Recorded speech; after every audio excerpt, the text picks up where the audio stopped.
Pizzagate, the internet's darkest rabbit hole. More than a crazy. Up. Could you imagine Oh, a world shit. where the top 1%?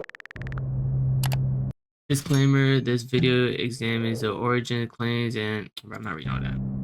Could you imagine a world where the top 1%, the elites of our society, the ruling class, the ones who run the government and are pulling the strings behind everything, are secretly involved in some of the most depraved things that you could ever possibly imagine? I'm getting a feeling of deja vu. I feel like I've heard this story before somewhere. Nowadays, that might not be that hard to believe, but back in 2016, this was something that was unfathomable to most people. I How's it heard going, about everyone? this shit, Welcome or welcome back. My name is Chase, long and time today ago. we're talking about Pizzagate. So in And like all the conspiracy theories that was getting made up or whatever back then, it's coming all back, like coming all true right now. I'm not gonna lie. Like, what's some other shit? I don't know, like people eating kids but using the code word pizza allegedly or some shit. I don't know. Pizzagate started gaining traction during the Get heated trouble, 2016 election cycle on places like Poll, 4chan's political really board. deep in, It like, wasn't the hard rabbit to hole when I was initially younger. dismiss the whole thing as nothing more than a crazy alt-right conspiracy. But I think it's worth revisiting the theory in modern times, especially in light of recent events. Let me say first and foremost that I have no political bias here, and all I care about is the evidence that has been presented. My goal is not to convince you that Pizzagate is real, nor is it to disprove it. All I'm here to do is present to you the theory as a whole and all the supporting evidence, and then you can come to your own conclusions. I'll also note here that I've spent over a month going down this rabbit hole, and every mainstream source is so quick to say that it's debunked and there's no truth behind it at all, but I haven't seen a single one of them actually debunk any of the evidence. But you should obviously take their word for it because they probably have hundreds of millions of dollars, billions of dollars even, and I'm just a little chud in my room sitting at my computer, so I'm sure they just have more information that I don't and no one else does for some reason. Viewer discretion, of course. We're going to be talking about some dark shit here, so if you don't want to watch that, this is not the video for you. That all said, I hate to say it, but don't forget to like, comment, and subscribe. It really helps me out a lot. Thank you so much for watching, and let's get right into it. Pizzagate sparked in 2016 when WikiLeaks published over 20,000 emails from the inbox of John Podesta, Hillary Clinton's campaign chairman during her presidential run. Immediately after these leaks were published, people online began scanning these emails line by line, finding many strange references and jokes that sparked suspicion that there was something more going on here. Before we go over some of these emails, it's important to note here that while the interpretations of the coded language within the emails is unsubstantiated, the emails themselves are completely legitimate. The Podesta emails were reviewed and confirmed to be authentic by multiple US intelligence agencies, including the CIA, FBI, and the NSA, which is the National Security Agency. So while the interpretations of these emails can be debated, nobody is disputing the authenticity of the emails themselves. Of course, I can't talk about all 20,000 emails here, and most of them are mundane and irrelevant to what we're here to talk about today, but here are a few of the most notable ones that helped fuel the initial theory. One of the first emails that really caught people's attention was sent by Susan Sandler, a philanthropist and political donor who did donate to Hillary Clinton's 2016 campaign run, to John Podesta. The email reads, "Hi John, the realtor found a handkerchief. I think it has a map that seems pizza related. Is it your ruse?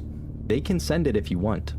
I know you're busy, so feel free not to respond if it's not yours or you don't want it. I just came from checking the field house and I have a square cloth handkerchief, white with black, that was left on the kitchen island.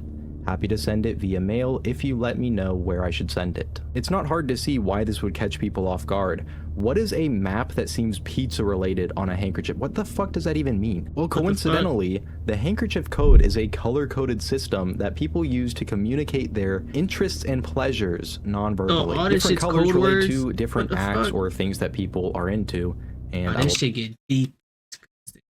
I'll not elaborate farther on that. If it's that important to you, you can look that up on your own time. These people are like old boomers, so maybe they just communicate differently and they have some dementia going on. But again, what is a pizza-related map? What even is that?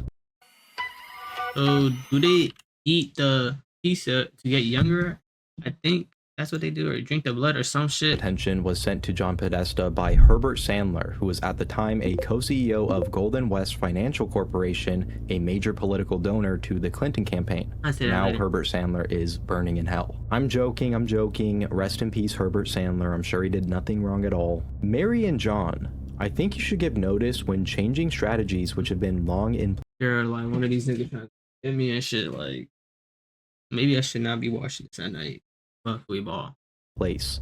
I immediately realized something was different by the shape of the box, and I contemplated who would be sending me something in the square-shaped box. Lo and behold, instead of pasta and wonderful sauces, it was a lovely, tempting assortment of cheeses.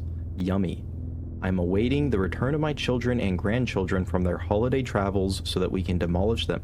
Thank you so much. I hope you and your gang are well. I miss you both. Best wishes, Fro, a Merry Christmas and Happy New Year. Herb. P.S. Do you think I'll do better playing dominoes on cheese than pasta? The thing that stood out as weird to people is that last line. It's just worded in such a strange way. People don't typically refer to eating something as being on. So what do these code words mean, bruh?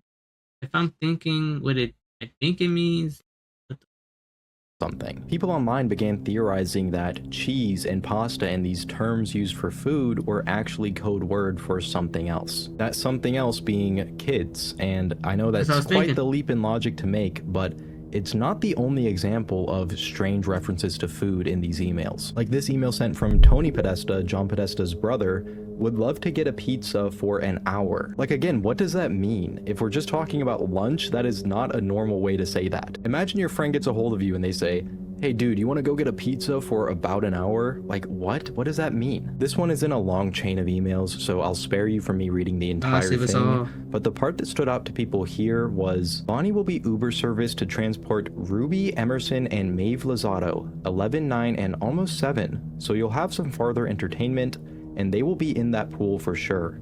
Excuse me? What? That obviously sounds really bad, and unfortunately there's no context that makes it sound any better. And it just gets weirder because there's a whole nother rabbit hole to go down with this woman. Reportedly, Lozado ran a website known as Evie's Crib, which was kind of like a blog. It's hard to confirm because as soon as people started talking about this, it was removed almost. So do all the people that does this are politicians and like political and shit?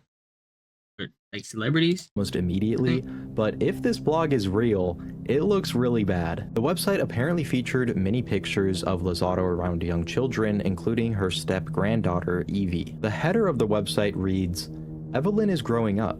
Soon she will be the queen of the entire US of A. Right now, for a limited time only, you can spend some time with her online, raw and uncut.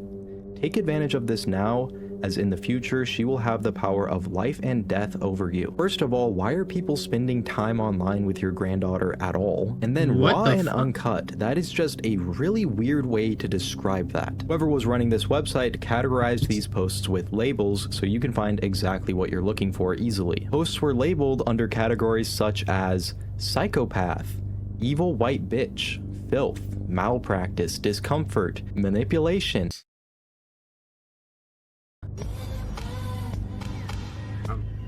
It's so bright. Sorry. Ambien, for those who don't know, is a prescription drug that is classified as a hypnotic and is used to treat insomnia short term. One of the side effects of Ambien is that it wipes your memory. Many people have no recollection of anything else that occurred or what they did after dosing. Why would that be a category on this blog that she apparently uses to post pictures of her children and grandchildren? That's really anyone's best guess. Another picture on this blog shows a baby after bath time, and while not inherently sinister, it's definitely a little bit weird even though you can't see anything. But the caption here is what really stands out. It ends with, unrated version of this photo available only to premium subscribers. At the absolute best, if this website is real, which again I can't confirm, this is an incredibly weird and tasteless joke to make. This is something that I feel uncomfortable even saying right now. The last email we'll cover for right now is sent by Maria Abramovich to Tony Podesta and later forwarded to his brother John Podesta. Google describes Abramovich as a conceptual performance artist who has pushed the boundaries of performance art as a visual art form since the 1970s. Personally, I would just say that she's a freak, but anything is art, right? Dear Tony, I am so looking forward to the spirit cooking dinner at my place. Do you think you will be able to let me know if your brother is joining? All my love, Marina. Marina Abramovich. I think I called her Maria a second ago, but anyways, it seems innocent enough at first glance, But what is spirit cooking? I mean, probably just some unconventional or traditional way of cooking if I had to guess, but it actually turns out that's not what it is at all. You see, spirit cooking is an art form or occult ritual invented by Abramovich, inspired by the idea that ghosts feed off of intangible things like light, sound, and emotion. For this reason, her recipes involve things like evocative instructions for actions and thoughts, and bodily fluids. A few excerpts from her cookbook are as follows. With a sharp knife, cut deeply into your middle finger of your left hand. Eat the pain. Look in the mirror for as long as it is necessary for your face to disappear. Don't eat the light. A moment ago, I referred to spirit cooking as an art project or an occult ritual. What type of demonic shit? I feel uncomfortable even watching this shit. Like, I'm looking scared somebody's gonna pop out. Like, what the fuck? And I wasn't being facetious. This is how Abramovich herself views her work. In an AMA on Reddit, Marina says herself that the context is what makes something art or not. Quote, everything depends on which context you are doing what you are doing. If you are doing the occult magic in the context of art or in a gallery, then it is art. If you are doing it in a different context, in spiritual circles or private house or on TV shows, it is not art. The intention, the context for what it is made and where it is made defines what art is or not. So in her own words, they are doing an occult ritual. If you're curious to see this spirit cooking, you can find a video online of Abramovich giving one of these artistic performances herself as demonstration. The video shows Abramovich writing phrases. What do them niggas be saying in them TikTok? I do not claim negative energy. I rebuke. Some shit like that. Whatever they be saying, I'm saying it now. From her cookbook on a wall in pig's blood and then dousing the statue of a small child in it. Now, of course, there's no way to say for sure if John Podesta attended this spirit cooking event or not, but coincidentally, in photographs from around that time, John Podesta can be seen with a band-aid on his left hand's middle finger. And people online have also mentioned that his hands, and particularly his fingers, are awfully scarred, as if they've been deeply wounded repeatedly. But I'm sure that's unrelated. Clearly, these are really bad optics, and we've already reached a point where the absolute best case scenario. But like, what's the point? Wait, I think I heard that shit, like, they do that to, like, look younger or something, but what is the point of all this? Is that these people are involved in the occult and are doing blood rituals in private. People who are powerful, ruling class members of society are being invited to, in private, perform ceremonies and worship old world gods like Moloch and Baal, but more on that in a second. This is where James Alefantis and his world-famous pizza come in, and it only gets weirder. So who is James Alefantis? Well, he's an entrepreneur who owns Comet Ping Pong, a pizza restaurant located in Washington, D.C., and also a location that was frequently mentioned in the Podesta emails. He's also one of the most powerful and influential people in the nation that you've never heard. Washington, D.C.? That's like... That's kind of close. What the fuck is that? What am I hearing now? What if I see some black truck? Oh, okay. I'm getting paranoid, bro. Despite being nothing more than a restaurant owner, GQ listed him as one of the 50 most powerful people in Washington in an article published in 2012. GQ writes, liberal 20-somethings in khakis drink beer and eat pizza at Alefantis-owned Comet Ping Pong.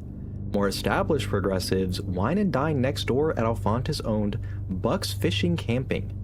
Alefantis is also the board president of Transformer, the contemporary art gallery that shamed the Smithsonian for removing an installation offensive to right-wingers. When it comes to DC radical chic, Alefantis is unsurpassed. If you don't know him, you aren't wearing your scarf right. So basically, this restaurant owner is the pretentious king of the woke, and if you're left-wing and you don't know who James Alefantis is, you must not be wearing your scarf right. Get out of my pizza shop, you peasant. I got a scarf. When it comes to radical chic in DC, I am undefeated. Anyways, if this guy is one of the 50 most powerful people in our nation's capital, he must make some pretty good pizza, or have connections somewhere else, right? Well, James Alefantis is a gay man who was involved in a relationship with David Brock, who was chief of Media Matters, a major media organization tied to the Democratic Party, until he left in 2022. David Brock also founded Correct the Record, a super PAC created in 2016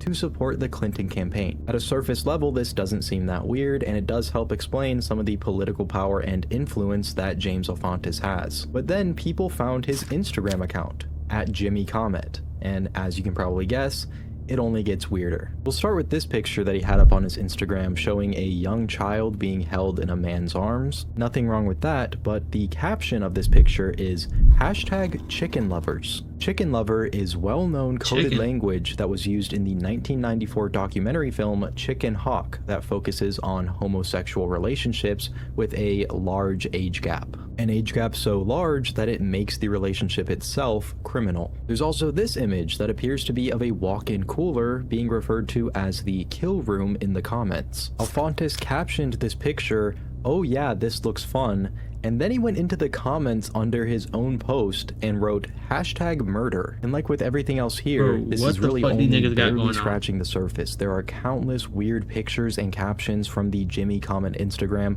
and if we went through all of them, we would be here all day. There's this picture of a young child with euros in his mouth, and Jimmy Comment writes, #Karis James loves spending euros. There's this picture of a baby doll holding a sign that says German baby $1,200, please do not touch. What the fuck is this Jimmy Comment writes, way overpriced. There's this picture of a young child with their hands taped to a ping pong table. And in the comments again, someone else writes #Karis James. Karis James seems to be a recurring thing referenced in Jimmy Comment's captions and comments, and it's really anyone's best guess what that could be. But coincidentally, there is a small Caribbean island or island named Little St. James. Oh wait, that Caribbean island, right? Named Little St. James happened to be owned by a now very famous financier who was from New York. I'm sure you've seen that guy's name in the news recently. Yes. And of course, this was years before anyone. I low-key think he's still alive for some reason. I don't know why.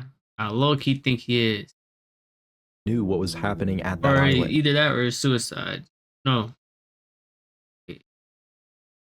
I don't even know if it was suicide or they killed him. I don't know which one. 2019. Then people realized that Jimmy Comment's profile picture on Instagram wasn't a picture of him, it was actually a picture of a statue. Nothing weird about that, except that this specific statue was the statue of Antinous. Antinous was a Greek pubescent who got involved in a relationship with Roman Emperor Hadrian, who was in his late 40s, and he is specifically known as the Greek boy lover. Now, this wasn't seen as anything bad in the ancient world societal norms, but of course we look at that a lot differently today. And this easily could have just been a coincidence, but in the bigger picture and everything else being considered, it's not hard to see why it would raise some questions. And that's really what this entire theory is based off of. What is all that banging?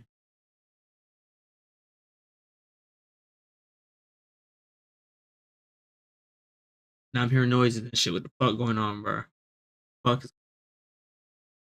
How many coincidences are you willing to overlook in order to believe the official narrative that there's nothing else going on here? Even if you think this is just a bunch of conspiracy nonsense, it's not hard to see why so many people buy into it, because in order to believe there's nothing else going on, you have to chalk so many things up to coincidence and just overlook them. The cryptic emails, the occult rituals being mentioned in the emails, the profile picture, the pictures posted on the Instagram. And there's also the elephant in the room of why is this man who is attracted to other men, so he has no kids of his own, spending so much time around so many different young children? Putting aside the weird context and captions of these pictures, who even are these children? And clearly I'm not the only one wondering that, because even Snopes notes how strange his Instagram was and how James Alefantis does not have any children, and neither do his closest associates. And they also note how it was privated only 2 days after it was found, so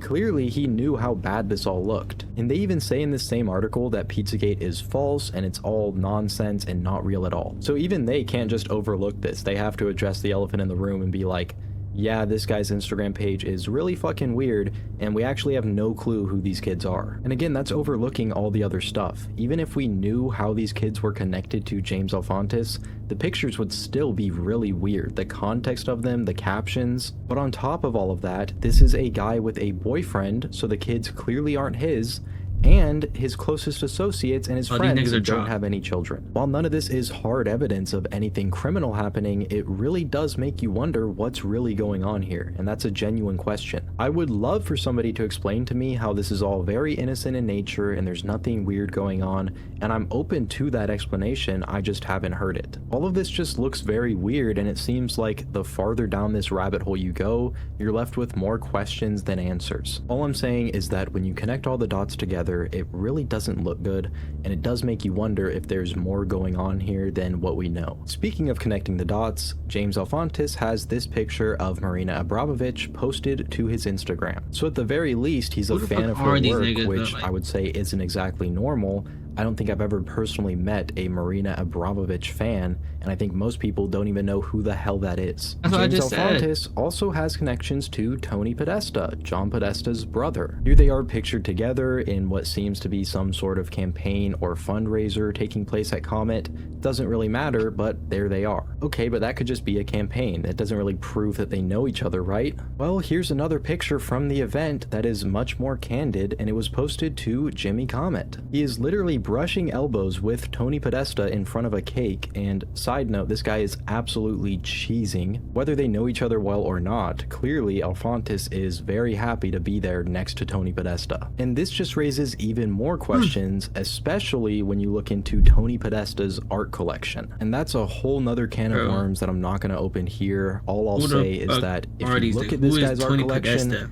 it feels illegal. It feels like I'm doing something wrong seeing it on my computer, and it's all over this guy's walls. When I started researching this, I went in hoping to find answers to some of this, but it doesn't seem like there are any. Everyone's very quick to tell you that this is all conspiracy and it's made up nonsense, and that very well might be the case, but nobody actually shows you where it's been disproven. Now let's talk about some of the symbolism that people have noticed, because I know I've said it a few times at this point, but it really does just get weirder and weirder. In 2007, an FBI document leaked showing specific seen symbols this that from somewhere. predators use to identify each other. While looking at this document, people noticed that these symbols appear quite I've seen that shit on frequently in Facebook. businesses, logos, and imagery of not only Comet Pizza, but surrounding businesses as well. For starters, Comet Pizza had this Play, Eat, and Drink, or PED logo on their website, which many people believe resembles one of these symbols. On the subject So they of use them Comet as the Pizza's logos? website, the website was hacked in 2016, and the hacker shared an apparent members-only section. This members-only area was password protected, but when a password was entered, it brought you to a downloads page. On this page, you're able to download various large zip files, but each one requires a specific download key. Keep in mind, this is a pizza place. What could possibly be the reason to have a members-only section on the website with They got some weird downloadable shit files going on. available? And what is in these folders that is so exclusive that each one requires a unique password in order to be able to download it? And this wasn't some staff-only area of the website, which even that wouldn't really make any sense, but there were apparently 110 people in this exclusive pizza club. And again, once this came out, the entire section of the website disappeared, which really does make you wonder, why? It's already bizarre that it was there to begin with, but why was it removed once the public found out about it? Again, assuming this is all real, because I don't have a way to verify it myself at this point. It was apparently deleted 10 years ago, but 10 why did years they try ago? to bury it? Why did they try to cover it up? What's there that they don't want you to see? While looking into Comet Pizza, some people noticed something peculiar about the logo of Besta Pizza, another pizza place in Washington, D.C., located only 2 blocks down from Comet. Why the fuck is all this shit close, bro? Like, what the fuck? Besta Pizza's logo is literally the boy It's cool lover though. symbol. I only eat Domino's, Little Caesars, Costco pizza. What else?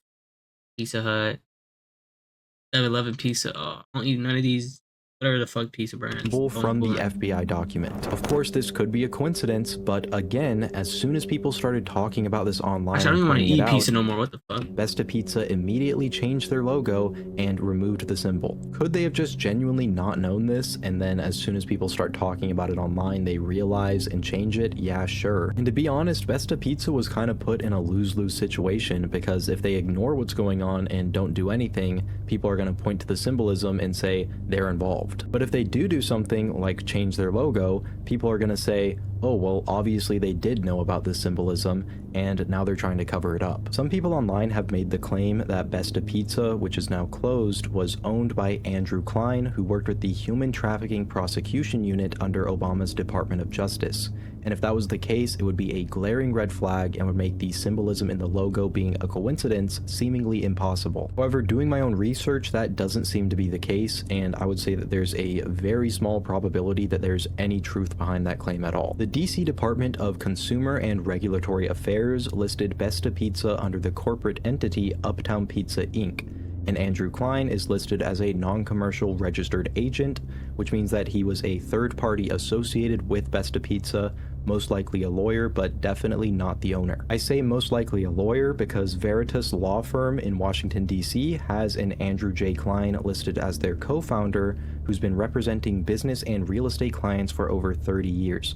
And from his picture, he's visibly a different person than the one associated with the Obama administration. If you ask me to point to one part of this whole theory that I think is most likely to be just a coincidence, it would be this part, and I really do think that these two men are just both named Andrew J. Klein. But who knows, maybe the lawyer isn't a real person and he's actually a honeypot designed by the deep state in order to make the whole conspiracy more easy to delegitimize. I don't think that's likely, but crazier things have happened. Just across the street from Comet Ping Pong and Besta Pizza is a French restaurant known as Terrasol Gallery. And again, just like Besta Pizza, as soon as people started talking about this logo online, it vanished from their website. They were put into the same lose-lose situation, and again, people took this response and action as an admission of guilt. And again, if there weren't so many other coincidences, I don't think that people would have harped on this point so much. But there are so many other coincidences, and people can only lend you so much credence. Also on the Terrasol website was a picture of Hillary Clinton there, and I will not comment any farther on that. She was there though, and that's a pretty strong endorsement. The food was probably really good. Of course, people were also looking into the Comet logo at this time, and while there was no blatant symbology that was mentioned in the FBI document, people did find something strange. Now stay with me because this is gonna sound like a reach, and it did to me at first too, but people pointed out that the Comet logo features crescent moons similar to some depictions of Moloch. For those of you who don't know, Moloch is a deity from the Hebrew Bible strongly associated with child sacrifice. And no negative some depictions energy of Moloch, especially later depictions, show him with a star on his forehead and two crescent moons around either one of his hands. I know this seems like a massive reach, but guess what old world god's name appears in an Instagram post by Jimmy Comet? That's right, in this post on Jimmy Comet's Instagram showing off some Christmas presents he received, if you zoom in on the bottom left, you can see the word Moloch. That is so strange. And it's not like it's in a book or anything either. It looks like it's printed out on a single sheet of paper. Personally, I've never received any sort of gift, especially not a Christmas gift, referencing Moloch or any other deity. Maybe this is normal and I'm just out of the loop or something, but to me, that seems really weird. Especially when you keep in mind all the ties to the occult in Marina Abramovich. Okay, great. Wait, were you even listening? You haven't taken a single note this entire meeting? I'm not. It's all just so strange, and when that's the best case scenario, when the best case scenario is that you do occult rituals and worship old world deities that are connected to human sacrifice, it doesn't exactly leave a positive impression on people. The Pizzagate conspiracy all coalesced into one incident that took place at Comet Ping Pong, and my good friend Mr. Pild is going to jump in and give you the rundown on the entire event. In 2016, a crazed lunatic, driven mad by absurd conspiracy theories, stormed into Comet's Pizza armed with a rifle. Totally incoherent and insane, of course, he starts firing wildly at everyone and hurts no one, and only destroys one very peculiar and convenient item. According to the that official on purpose? Department of Justice narrative, 29-year-old Edgar Welch did indeed walk into Comet's Pizza armed with a AR-15 and a revolver. Customers and employees alike fled, while Edgar himself remained inside of the restaurant for about 20 minutes. What was he doing in there? Well, he found a locked closet door, and he tried to jimmy it open. But when he couldn't, he decided to fire rounds into the door. After that, he didn't try and continue to get inside, he didn't break down the door, he stashed away his rifle and his revolver, walks outside unarmed, and is then arrested and sentenced to 4 years in prison. Now, what was inside that closet randomly that happened to get hit and destroyed? It was a He knew computer, some. and everything on it was now gone. I don't know about you, but even before looking deeper into it, even the official narrative is very weird. It's just way too clean for an active shooter event like this. Historically speaking, these are not so happy ending. Authorities claim that the AR-15 and the revolver were recovered inside of the restaurant, and then they discovered a shotgun hidden in his trunk with some ammunition. But one of the only eyewitnesses to this event, a lawyer in Maryland named Sharif, who was there with his wife and kids, claims that Edgar walked in initially with a shotgun. While this whole thing was going down, Sharif was making a series of tweets detailing the situation. 2016 while is he what also happened? claims that Edgar stashed away the shotgun potentially for future use. In the official narrative, it does describe Edgar stashing weapons away for potential future use. However, my problem lies in the discrepancy between what kind of weapon. And that's because you don't have to be a firearms expert to tell the difference between a shotgun and an AR-15. They're very distinct. They have very distinct profiles and silhouettes. Anyways, get this. Edgar Welch is an actor listed on IMDb. What? Now that alone would be just a crazy, weird coincidence, right? But his father, Harry Welch, owns a media company by the name of Forever Young Productions. You can't make this shit up. That's not where the oddities end, though. Harry Welch There's is too a many creature in his coincidences. own. According to his IMDb bio, Harry Welch is a very, very distinguished fella. Let's take a look at it. Written over 30 screenplays. He took up karate in his 30s. That's pretty late, pretty old to be fighting. And then went undefeated in 200 matchups. Wow. Nigga. Holy moly. He holds 7 Guinness Book World Records for one-armed, one finger, and one fingertip push-ups. Already at 30, Very nigga, what the impressive. fuck? Not only is he a physical specimen, but he's got a soft side too. He served as a foster family to 3 different children and is an avid animal lover, being a rescuer of animals for 30 years. So this nigga just rescuing perfect or something? What the tigers, fuck? jaguars, leopards, servals, and operating a no-kill shelter for dogs, housing up to 55 at a time. They have found forever homes for over 300. So sweet. Things start to get a little bit more serious, though, in his bio, saying he worked on federal, state, and local task forces fighting the war on drugs. Served 5 years with the Rowan County ABC Police. Side note, the ABC Police, I don't know what that is or what that stands for, because I couldn't ABC find any Police? information on what the hell the ABC Police was. Stakeouts, watching illegal stills, patrolling the county for suspected bootleggers, even working with the ATF. Gross. Even the President of the United States in 1988, Ronald Reagan himself recognized the excellence of Harry Welch because he hand-selected him and 15 others to check out various military installations, even giving them national clearance and letting them check out the Cheyenne Mountain Nuclear Bunker, which is a command alternative The fuck is for that? NORAD. That's big boy stuff right there. Why would goofy old Harry, owner of Forever Young Productions, need to explore a nuclear bunker? However, I think the weirdest highlight was one that stood out mainly because of the context. Served as executive director for Protect a Child, a national nonprofit I'm getting organization. goosebumps even watching. I need a little break. Think what's around this? Bro, I'm scared like a nigga gonna pop out like, God forbid, like. To prevent abuse and abduction of children, appointed by Governor Jim Martin to the Governor's Commission on Child Victimization. In conjunction with this story and this conspiracy theory, that's a little weird. But what's weirder is the fact that this Protect a Child organization doesn't exist. At least I couldn't find anything on it. So as far as I know, this doesn't exist. So why would he put it in his bio? That's about as far as it goes for Harry Welch. I couldn't really find anything else. but I want to bring this back to Edgar because his story's not finished yet. So I like to remain skeptical when I dive deep into these subjects, so that way I don't get sucked into that I want to believe mindset, you know? Because I think that's pretty easy.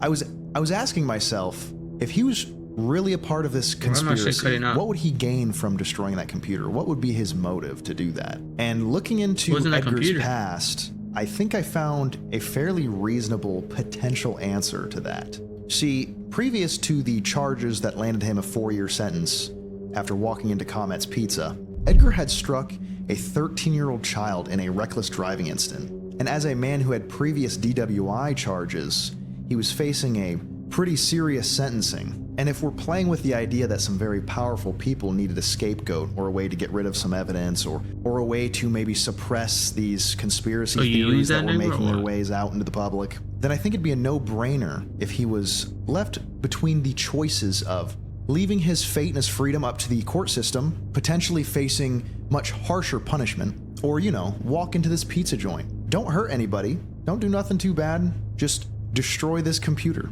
Get 4 years, you know, fairly light, and then be on your way. Have your previous charges nullified.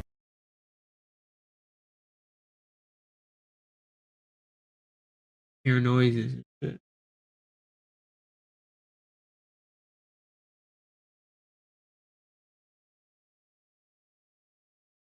Or maybe I'm just paranoid. It's a good deal. I'd take that deal. Just some food for thought.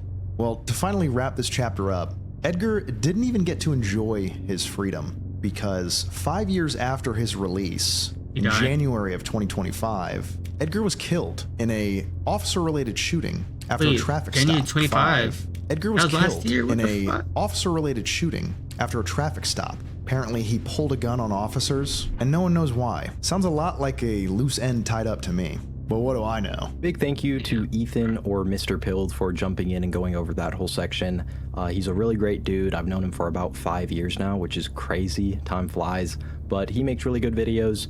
If you like the stuff that I post over here, there's a good chance they'll like a lot of his content as well. So I'll leave a link to his stuff in the description and in the comments. Go check him out and tell him to post more often. He did a really good job, so I don't feel the need to yap too much about this. But again, just so many coincidences that you have to overlook. What are the chances that this guy is facing serious criminal charges before he decides to do something like this? It's not impossible, but it is a little bit weird. What are the odds that this guy, who happens to be an actor, decides to go into Comet with a rifle and do something like this and nobody gets hurt except the computer is destroyed? That's pretty convenient. Ooh, not impossible. I mean, maybe he was just a lunatic. Crazy people do crazy things all the time. But again, with everything else taken into consideration, it gets harder to ignore these oddities in the story. If it was just a few weird things, it would be much easier to say people are just drawing lines and connections where there really aren't any and it's all just one crazy conspiracy theory. But when every single beat of the story is filled with these coincidences, it gets harder and harder for people to just overlook them and say, yeah, there's no chance that any of this is real. Maybe the official story is 100% true and this really is nothing more than a conspiracy and none of these things are connected at all in any way. But in the court of public opinion, you're going to have a really hard time convincing people of that. The human brain is designed to recognize patterns, so when seemingly all of this stuff is connected, you're going to have a really hard time convincing people that that's not the case. That pretty much summarizes the entire theory, or at least everything that I can cover here in a reasonable amount of time. The whole thing goes so incredibly deep that I would never be able to cover absolutely everything. If this does interest you, I highly recommend going down the rabbit hole yourself because there's just an endless amount of theories and speculation online. But before we go, here are a bunch of other coincidences that I stumbled across when researching that I couldn't really fit into the main portion of this script. First of all, Hillary Clinton, who is seemingly very tied into this whole alleged scandal. She's very connected to all the people who are directly involved. Well, Frank Giestra, a member of the Clinton Foundation Board of Trustees, who's donated over $100 million to the foundation, helped fund the El Paida project, a project focused on raising the living conditions of refugees. And the logo is literally the exact same as the symbol mentioned in the FBI document for Boy Lover. The Best of Pizza logo was pretty on the money with that same symbol. This is literally just that symbol. It's exact. It's not even a different color. It is just a giant blue spiraling triangle. Another person connected to the Clintons is Laura Silsby, the founder of New Life Children's Refuge. She went to Haiti in 2010 to help rehome orphaned children after the catastrophically destructive magnitude 7 earthquake. What a kind-hearted woman, right? Surely she would never traffic children. Well, guess what? She was caught by Haitian authorities smuggling 33 children on a bus across the Haitian border into the Dominican Republic. Fuck? She was doing this without permission from Haiti, so illegal. And then when she was detained, it became quickly apparent that Fuck that most bitch of, up. if not all of these children weren't even orphans. So she took essentially a class full of children, took them away from their What the families, fuck and then does this tried nigga to got flee going the on? country and cross the border. Well, she was held in Haiti facing charges of conspiracy and child abduction until Bill Clinton stepped in and got her charges reduced to arranging irregular travel. She served a 6-month sentence in Haiti and then was returned to the United States. And fun fact, this woman who tried to smuggle children across the border away from their families has since changed her name to Laura Gaylor and has since been given an executive role at AlertSense, the company that provides the delivery infrastructure for Amber Alert. You know Amber Alert? The shit that pings your phone when a child goes missing? fuck? Yeah, a woman who was tried for child abduction is working for that company as What an the- executive. That is so awesome. And then when Monica Peterson, the assistant director at the Human Trafficking lock Center that in bitch Colorado, up. began looking into the Clintons' involvement in Haiti,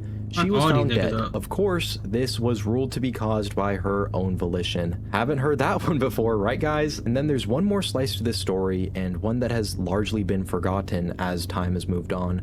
It's something known as Cheesy Bay. This is the last time you'll hear me say this here, but I'm not asserting that this is true, and you should really take this last part with a grain of salt because it relies heavily on unproven claims. On April 21st, 2016, a Reddit throwaway account posted the question, why would there be 30-something Wi-Fi networks apparently coming from underneath a concrete pad? The user says that they had recently been working on a semi-urban farm property in Honolulu, and he then connected the man who owned the property to an eBay account selling faulty computer parts for ridiculous prices. If you want to stand out in 2026, you have to create with tools that keep you sounding original. Meet Code. The eBay accounts allegedly belong to a man going under the aliases Biff Skipman and Dave Flintstone. Someone apparently managed to hack into his emails and found correspondence with Sasha Lord, a DC area mentor for at-risk children, and also the event organizer at Comet Ping Pong. Now, the reason that I specifically mentioned that you should take this part as a grain of salt is because these emails were never fact-checked or verified by any government agency or third-party source, unlike the Podesta emails, so we don't even know if these are true. But allegedly, this eBay seller and the event organizer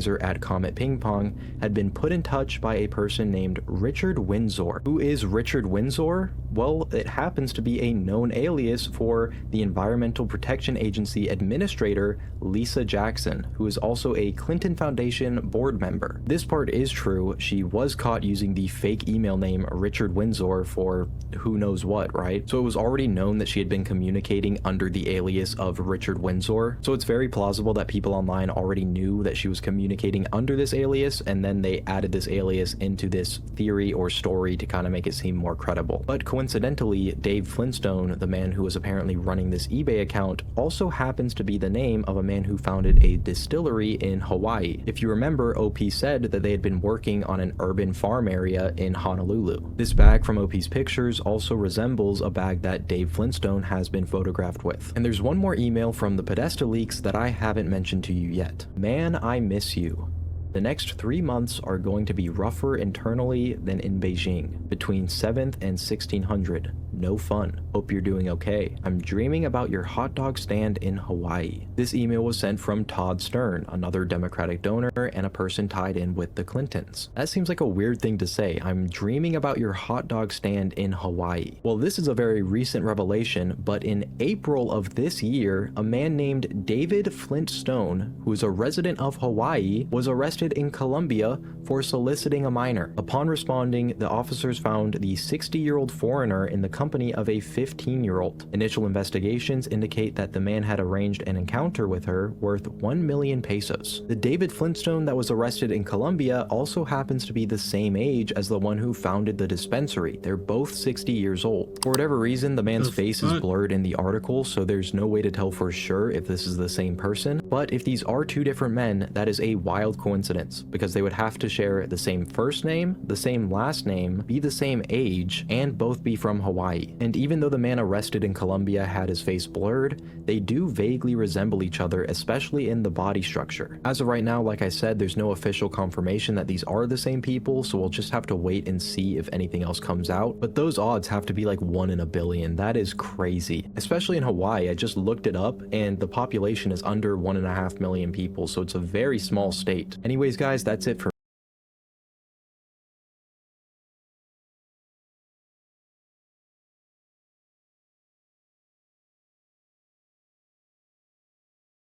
Fuck.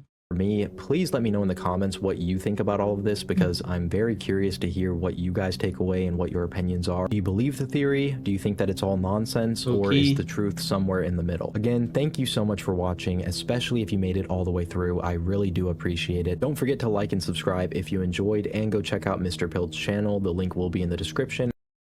Crazy how all this shit's coming out. Like something's gonna, I don't know, like something big is coming. Like all this shit's coming out and shit. Like what the